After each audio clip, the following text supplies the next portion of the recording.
Hey y'all, welcome to our magnificent featured healer of the month today, Mr. John Wendt with Life Wellness Chiropractic Care. Thank you so much for joining us today, Mr. John. Thank you Dr. for John. having me. Appreciate that. Yeah. And you get to hang out in our backyard, and you get to see our cute little chickens in the back and maybe hear some squawking and talking and chirping. So today I'm so excited to introduce you to Dr. John because Dr. John does some really amazing things that are way past just the normal chiropractic care.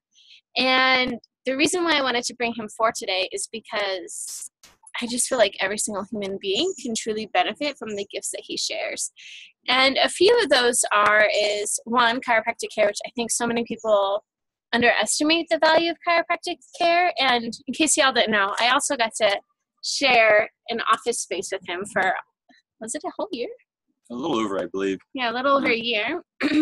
So I got to learn a lot about the spine and the nervous system and how if your spine is pinched in a certain way, your nerves aren't working, which affects your whole entire immune system and like your whole function of everything. But the other thing that he also works a lot with is quantum neurology. Neurology? Yeah, right. Neurology. Okay, sweet. And NET, which if y'all don't know what NET is, it's neuro-emotional technique. Yep.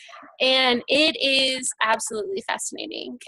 But before we get into NET, I would love for you, John, if you would like to share with us a little bit about your quantum neurology.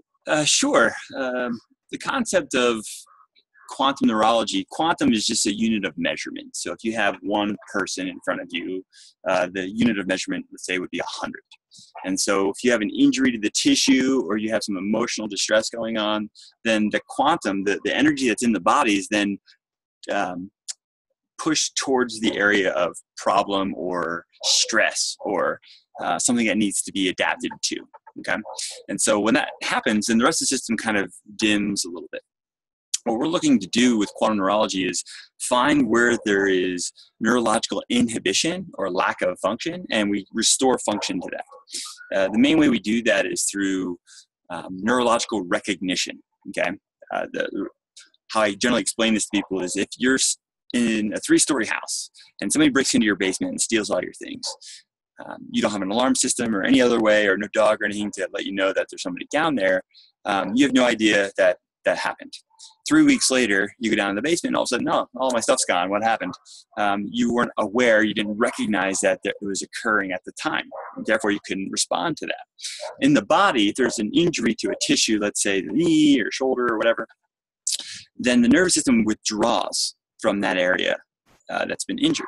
And what we do is we essentially figure out what's not working in this system, whether it's muscles or ligaments or the joint itself is misaligned in some way, and we restore the communication back to the nervous system so the nervous system can then repair the tissue.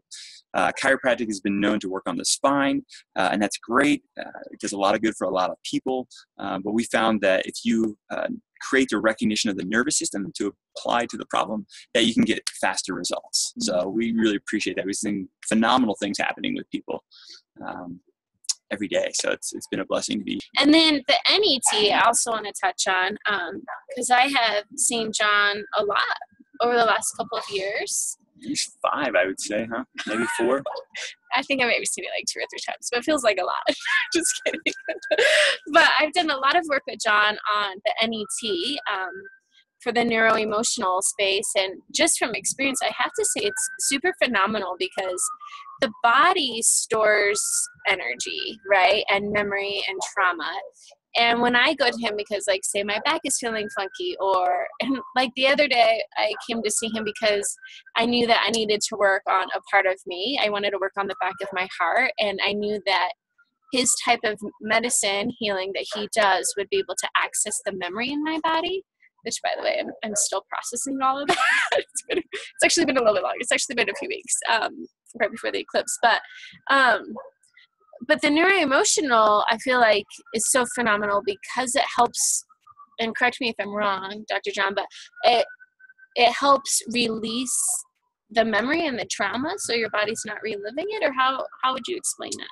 Well, NET is called Neuroemotional Technique, and it's based on the work of Scott Walker, who's a chiropractor in California, Encinitas. And his research found that when there was a mechanical problem, chiropractors call it a subluxation, when the subluxation is not correcting or stabilizing, there's other reasons for it. There's other stressors involved to that neural pathway. And the question is what's creating that? And he found out that emotional stress is based in acupuncture, the meridian system. Each of these organ meridians will hold or carry emotional distress patterns. So for an example, kidney would be fear, liver would be anger, Gallbladder. Yeah, gallbladder would be resentment and anger as well. So each organ has its own set of emotional expressions. And so the work of Candace Pert, she was a PhD psychologist, I believe. She wrote a book called Molecules of Emotion. These teaches that there's neuropeptides or hormones, essentially, hormone-like structures, that when you experience something like fear, your brain releases the chemistry, the neuropeptide, which then creates the physical reaction. So when you feel nervous, you might kind of curl up. When you feel afraid, you might kind of extend and go backwards. When you feel angry, you get tight and up top and clenching your teeth. So these are all physical reactions to the emotion. And then what is emotion? Emotion is a perception that we have of our environment. So if I look at Melissa and I see a woman, but my memory of women could be negative, and therefore I might react negatively in this relationship, even though that I care for this person. And so that happens all the time to us based on previous experiences and beliefs. Sometimes they're not even ours. Sometimes they're experiences or beliefs of our parents. And then they were taught to us by that environment. So it doesn't have to be anything truly traumatic, but it does help. We do a lot of work with PTSD military vets. We do some work with really anybody who's experienced emotional trauma in their life. But specifically, we work with how it affects your body. That's really the key. So she was having difficulty with the backside of her heart, which there was some complaint of some tension, discomfort in her middle back. And when we did the work, a lot of that tension had been released. And so the emotions that were part of it were holding tension in her back in that way. And it was really about feeling supported. So once we kind of cleared that, there was some emotional offset or outlet, which is pretty normal. And a lot of times we use homeopathics to support how the body processes that information. She said she was still processing stuff from a couple of weeks ago. So there may be an indication for homeopathic to allow her body to detoxify some of those belief patterns or emotions. Yeah, it's feeling like I need to come in and see you again. We're here. Yeah. Here to help. Yeah, and just like to deepen, just to give you an example. So like John has been telling me forever that I need to come in to see him to work on the back of my heart. And of course I've been avoiding it for years now. And then so finally I was like, all right, it's time. I got to do this work. I'm such a lover, but something's holding me back. And it was intense. It was an intense session. I mean, the memories that were stored in the back of my heart, when my back does tighten up, it's always like right here, but on the backside. And I mean, it was stuff from when I was in the womb, like 2 months into, what's the word? Existence. 2 months into existence in my mama's belly. It was like, and it was really interesting having to go back and think about what my parents were doing at that point, what could have been like a traumatizing experience, what would I have been observing? And what came out was huge of the patterning that whatever was going on with my parents when I was in my mama's belly, all of my relationships have been a patterning of that space, and my beliefs around what relationships look like have been around that space. And not that it was bad, but it definitely wasn't beneficial to where I'm trying to get to. And so the great piece of that is that allowed me to put another piece of my puzzle together so I can do more of the healing work, so then I can be creating what I'm wanting in my life in a deeper, better way.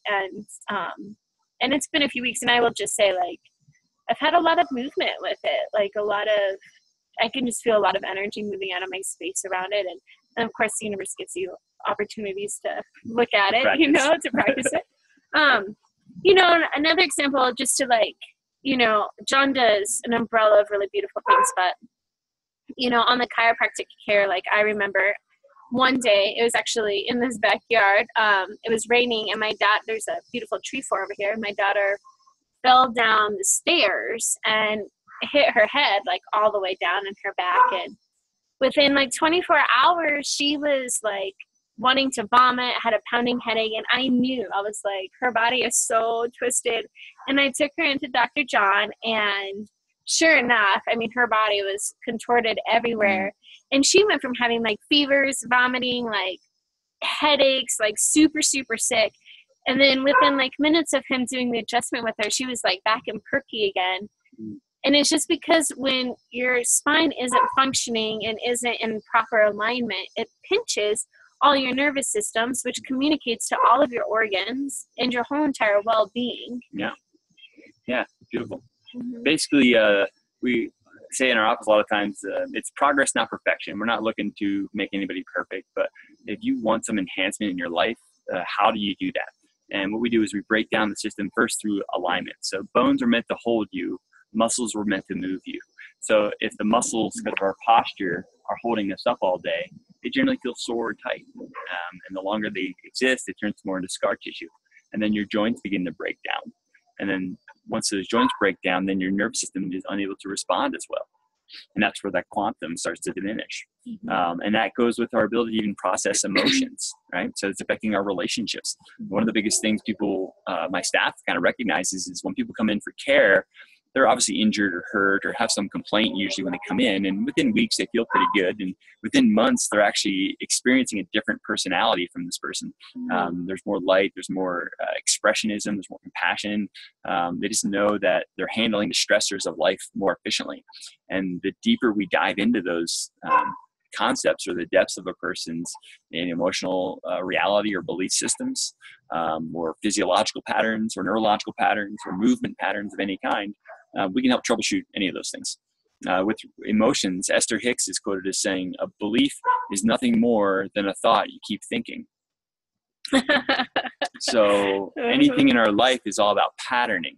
One of the things I pride myself on would be I'm a master electrician of the body, and I'm really looking for how plastic it is, which means in neurology, how ingrained is that pathway in the nervous system, and how likely is it to automatically respond to a stimulus? And if that stimulus causes a response that you don't like, we can actually help rehab that so that doesn't occur. So, and that goes with any kind of problems, really. I personally like working with children because I like to see them reach their highest potential quickly. As we get older, there's more ingrained pattern there, and it takes a little bit more effort. Not that that's a problem, but it just takes some time. And sometimes people aren't willing to put money or effort or time into that, which to me is kind of sad. But in the end, we each have our own lives to live.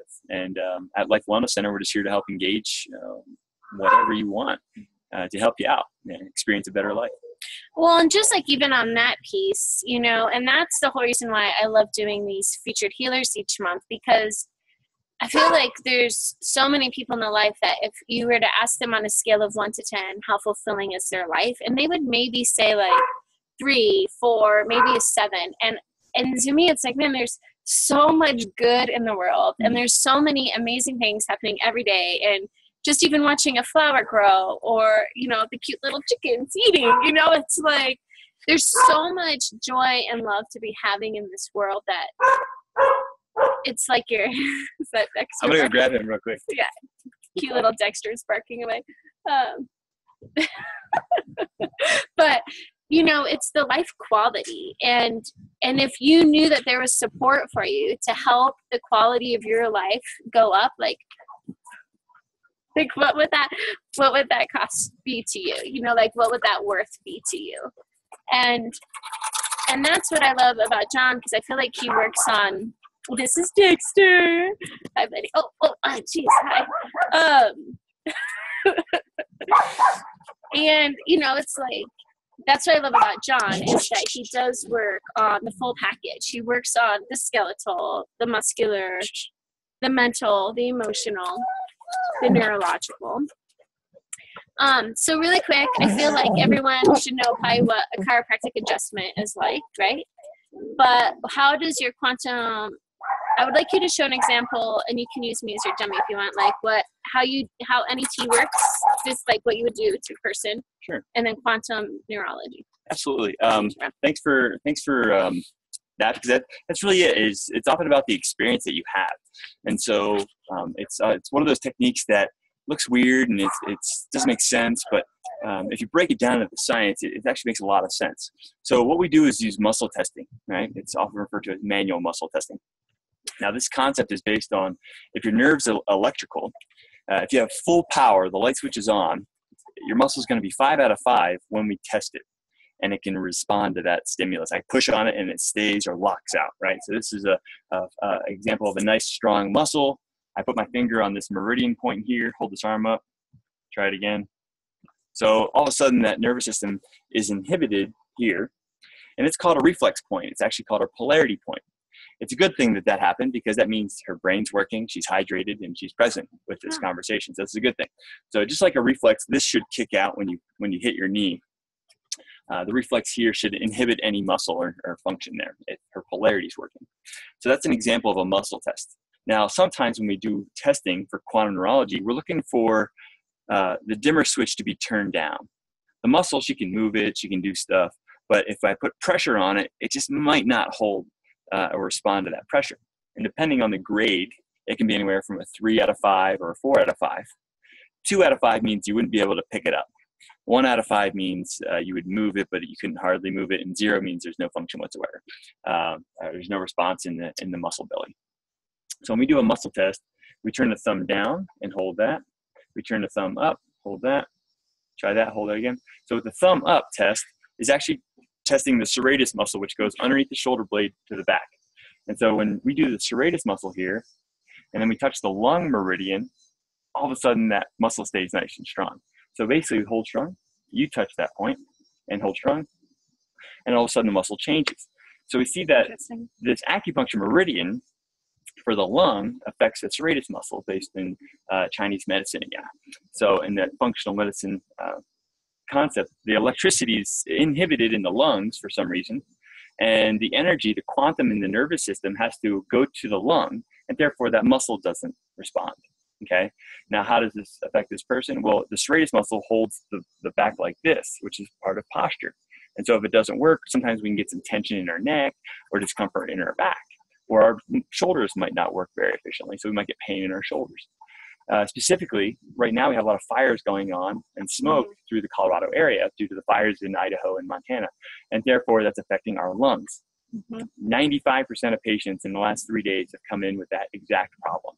So regardless of symptomatology, she's not coughing, right? You can't visually see a lot of smoke in the air right now, but in the distance, you recognize that there's a haze.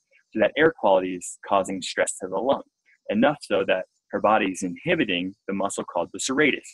The longer that's there, the longer the problem will exist, the more it'll turn into chronic other issues. So what we want to do is figure out, well, what's really affecting the lung? So if you go thumb up, hold that up in the air, touch that lung, hold again. Good. Hold again. No, you stay there. Okay. So the muscle is now activated. Okay, we have 5 out of 5 strength. As long as she's touching that point, if she lets go, hold strong again, it just kind of gives out again. So if she touches it again, it stays nice and strong. So we're going to challenge this to the emotional centers. Okay, that changed. Toxicity centers, that's still strong, so that's not it. Nutritional center, still strong, not it. And then we're going to check some structural points. Okay, that's not it. So the only thing that's causing the stress to her lungs, at least in this moment, is somehow related to emotions. You want to check that out today? Well, no, I think it's funny because just yesterday, my shoulder started hurting. And I was like, oh, this is random because the shoulder never hurts, And then I went for a jog this morning, and I forgot about all the smoke in the air, but it was really hard on my lungs. But as emotions, I'm a highly emotional human being, so I'm sure I got a lot. Well, do you want to check it out? Sure. You want to be that example for our community here? Just a heads up, John makes me cry every time. So I don't make her anything. She has emotions, which she has to process, and sometimes that uses. And I'm very open and very I allow myself to be super vulnerable, so you might just see me cry. That's okay. Okay. We love you. Good thing I'm wearing glasses. Hold strong here, resist. So we have a muscle. We changed it from a thumb up, which is the serratus test, and flattened it out to the deltoid. Okay, so we have a strong muscle with the deltoid. We go to the lung meridian, hold again, Now that strong muscle goes weak. So again, we're looking at the electricity here, and somehow that meridian's not working and it's inhibiting the muscle. That should not happen. So when we check against the emotional points again, it stays strong. So we know that there's a connection. So you can disconnect there. So generally we do two things to figure this out. There's two things we get stressed about in life. You know what those are? Love and money. Can you imagine? Let's check the concept of money, job, finance, career, material things. Let's check the concept of love. Anybody you've ever loved, or anybody's ever loved you. So neither of those showed up. So generally there's a third component, which is us, like the deeper belief systems that we have. Try again. Yeah. I'm trying so really hard. Is there a particular role that you've been playing lately that's been stressful? Well, before we got to the us part, I was feeling like I've been working with a lot of like family energy and like what that looks like for me. So maybe how I play a role in what family leadership is like, or family togetherness. Okay. So let's check the concept of the family you came from. Let's check the concept of the family you have now. So the concept of you as the matriarch, you as the mother, you as the matriarch. So interesting that matriarch comes up. What does matriarch mean to you? I don't know, enlighten. Well, basically it's the head figure of the household, right? Your mama bear, right? It's only a mom. Okay. So so we have belief patterns about what that means. So let's kind of break down. Now that we have the concept, we're gonna go ahead and just look at your bracelet there. It's got this yellow thing. It's pretty nice, isn't it? Hold strong. Good. So now let's check what the emotion's about. With the lung, we have the concept of dogmatically positioned. We have the concept of grief, of crying, sadness, yearning, cloudy thinking, anguish, defensive, concept of defensiveness, concept that you're feeling a sense of defensiveness. Okay. Concept that you're feeling a sense of defensiveness. Sorry, I'm using the acupuncture meridian. Let's go here. Concept that you're feeling anxious or defensive. Hold strong, you're feeling defensive. Right. So your body's indicating that there's a stressor in the lungs, specifically relating to feeling defensive as a matriarch or the head of the family. How can you put those two things together that would make sense for you? Gosh, this is like so personal right now. Does it resonate with you? It does, yeah. Thank you. Yes, it does resonate with me. So we have resignation or resonance to this idea of feeling defensive. Mm-hmm. So when you feel defensive physically, what does that feel like in your body? My heart races. I feel like almost anxiety in my body, and almost like a little bit of like blood boiling, like okay. Yeah, just feel like anger, okay. like anger. All right. So just feel some of that blood boiling and that anxiety that's kind of going on with that, and feeling like you need to do something about it. You need to defend. You know what that feels like? Mm-hmm. And I also want to add in like a feeling of almost like insecurity with it. Sure. Okay. So it's this insecure, blood boiling, this kind of anxious tone that's there. Yeah. And when you think about that, when you think about that concept, what's the worst part about that for you when that's happening? That I have to confront something that I'm not enjoying, and it makes me feel bad because I don't ever want to make someone else feel bad. Like I never know if it's like an issue that I have to work on with myself, or if it's something that I need to like address. Okay. And so what's the worst part about confronting those things and dealing with that? Oh, what if I hurt their feelings? Okay. Concept that you hurt their feelings? Or make them feel bad about who they are. Concept that you make them feel bad? Mm-hmm. Okay. Maybe it's related, but not necessarily indicated in this moment. Okay, that I'm like that I'm mean. That you're mean. Yeah. Yeah, and so that's really what it's about. Emotions are all about us. Mm-hmm. It's the actual time where we can be selfish, because it is really all about us. Emotions are our reality. No one else has the same reality that we do exactly. We can agree on, my shirt is gray maybe, but it might not feel good to you, but it feels awesome to me.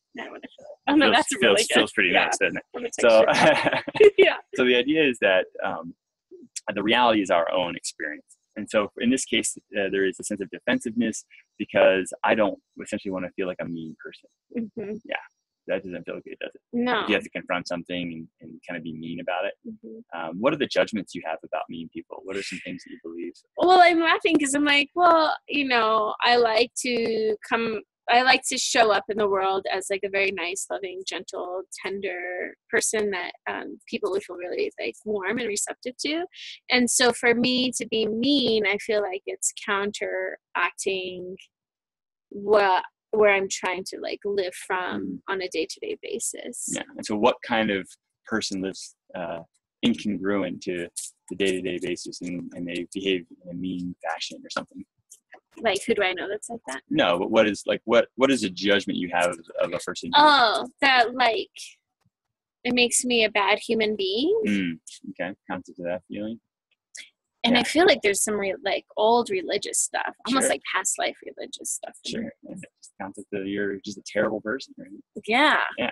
So, I think that. so the idea here is that we've taken this emotion, this little glimpse of an issue, and we've broadened it out. We've generalized it to this bigger issue, which is, I don't like being mean because it means I'm a terrible person. And maybe there's some historical belief patterns mixed up in this emotion. So what we're going to do is we're going to connect her to the meridian system. We're going to use the pulse points instead of the body point. It's not really appropriate to switch sides, but just for efficiency, it's actually easier to do it this way. So we're going to hold the lung meridian pulse point on her wrist, which is the first one on the right wrist. She's going to go to the emotional points on the forehead. And she's just going to process that feeling, the blood boiling, the tension, that defensiveness that goes along with that. And ultimately, because I don't want to feel like a bad person. I don't want to feel mean. And ultimately, I don't want to maybe acknowledge that there's part of me that might not be good. Just kind of breathe into that feeling. So I will say, usually in this moment, if I'm one-on-one with John, I'm usually crying. We should go into the actual issue a little bit more. But, Yeah. But this is just about clearing that feeling. That's really what it's about. And NET is amazing because it will allow the person to take an unconscious thought and bring it to the forefront so it can be processed. Basically, emotions are that aren't processed very efficiently because we're not eating right, we're not moving very well, we're not sleeping very well. Any number of these things, or we just have a chronic environment which is very stressful. Any one of those things can create a breakdown in the ability to process that emotion, and therefore that can be re-triggered every single day, day in, day out. And we actually start having belief patterns created by those things. So that's why it's important to address not only the structural component as a chiropractor, but also the emotional stuff, the physiological, the nutrition, the hydration piece, making sure that the body's detoxifying appropriately, because then we can adapt to our future environments more efficiently. All right, so let's check it out here. Hold, strong, resist. Let's check the concept of defensive. Let's check the concept of you, the matriarch. Can you turn your head to the left? The concept of other emotions. And here, you got 2 fingers in the corners of your eyes where the toxicity points are. Excellent. And excellent. And one more time. Excellent. So let's go back and recheck that first thing. So we do a thumb up to the serratus muscle, hold strong. And now that, hold strong, and hold strong. And now that muscle stays nice and strong. Go back to the lung meridian and hold it strong again. Okay. So we've activated that muscle in 5 minutes, really. Yeah. We were able to change how her body's functioning, and it was inhibiting due to some sort of stress response. So that's just like a valuable thing. If this person had chronic shoulder issues and you correct the alignment or adjust the shoulder constantly, that muscle may never work and that shoulder may never heal. I often will tell people that if you're going in for a surgery or something, it's vital to get this stuff activated, because what we see is when people get surgeries, sometimes they're just necessary. You have to have it. But when we activate it, the doctors who are doing these surgeries are floored because people are responding so much faster than their average patient, because we've turned on all the ability to heal. So they're prepped and ready for the surgery 100% versus being at 40%, and then they take forever to heal, or sometimes they may never heal. Yeah, I love that. And it also just feels like, because it's allowing the emotion to move out of the memory of the muscle and the body, that then allows it to shift better in the surgery. Yeah, there's a pretty interesting response here. NET did a study on some cancer patients at the University of Pennsylvania in Philadelphia, and Dr. Dan Monti was one of the lead researchers on there as well. Basically, what they found was being diagnosed with cancer, the emotion had such a strong emotional reaction. They did an MRI of the brain. They found this lit up area of the brain associated with stress. Not only stress, but inflammation, disease. These same areas affected in the brain. And so when they did the MRI, they were telling the story about the diagnosis, the patient's perceived experience. After 4 sessions of NET on average, they did another MRI of the brain, and that activation of stress in the brain was completely gone. Wow. And then the people who didn't get the technique or received the sham technique, theirs was completely activated as if it was months earlier. So phenomenal technique. We're doing blood work with it, some genetic testing with it as well. And it's just really exciting, the potential of what is going to come out of these studies. Oh, that's fascinating. Mm-hmm. So if you are going through any hormonal imbalance, emotional imbalance, Or life-threatening life or imbalance, just life stuff. life stuff, and even deeper, like if you have an acute or chronic illness or disease, and are just not feeling comfortable in your body, this is the man to come see. Bring your children, bring your parents, bring the grandparents, bring yourself, most importantly. And to find more information about Dr. John, he's located in Longmont and in Denver, and you can find him at lifewellnesscenter.com. LifeWellnessCenterCO for Colorado.com. LifeWellnessCenterCO.com. Beautiful. Thank you so much for jumping in and joining us on this beautiful afternoon. And thanks for having me. It's always fun to hang out with you. Always serene in her energy is a beautiful thing. Oh, thanks. And it's always very amusing and entertaining to hang out with this handsome Dr. John over here. So thank you all so much and have the most amazing day. Bye. Bye.